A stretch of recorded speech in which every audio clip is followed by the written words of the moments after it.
যখনই এই ধরনের সৃষ্টি হয় বা যারা ঠিক আছে আমরা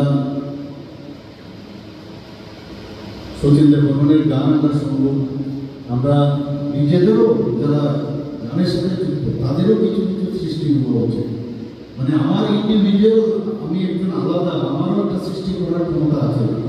সেগুলো যত ত্রিপুরার মানুষের ছেলে মেয়েদের আগামী দিনের যারা ভবিষ্যৎ বিএসসি কলেজের মেয়ের ছেলেরা ছিল তাদেরকে আমি বলবো যে তারা যদি আগামী দিন এই বিএসসিকে নিয়ে তারা যদি আরও বেশি রিসার্চ করে আরও কীভাবে আমরা দেশের জন্য মানুষের জন্য আমাদের রাজ্যের জন্য করা যায় তাহলে তো আমরাও করব।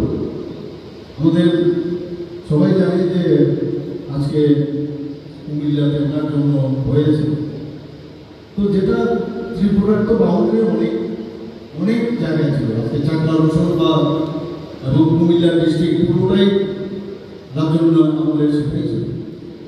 তো সেই জায়গায় ওনার সেই জায়গায় আমি একটা পিকচারে দেখছিলাম ওনার যে আসন যে বাড়ি সেটা এখন এটা আমাদের সেক্রেটারি সাহেব বলেছেন যে ওটা মানে কি বলবো দৈন্য দশা ওটা।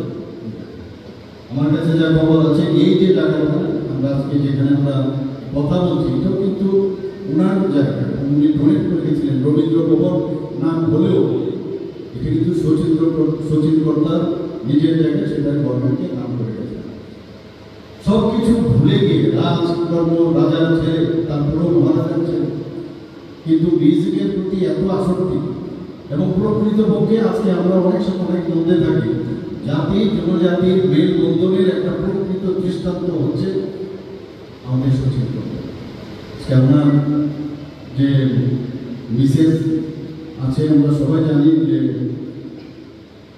দাসগুপ্ত ফ্যামিলি, তো এবং ওনার পড়াশোনা কুমিল্লাতে হয়েছে। পরবর্তী সময়ে পোস্ট গ্রাজুয়েশন করার জন্য ক্যালকাটা ইউনিভার্সিটিতেও গিয়েছে, কিন্তু গানের প্রতি এত আসক্ত হয়েছিল যে উনি শেষ পর্যন্ত আর সেটা কমপ্লিট করতে পারলেন।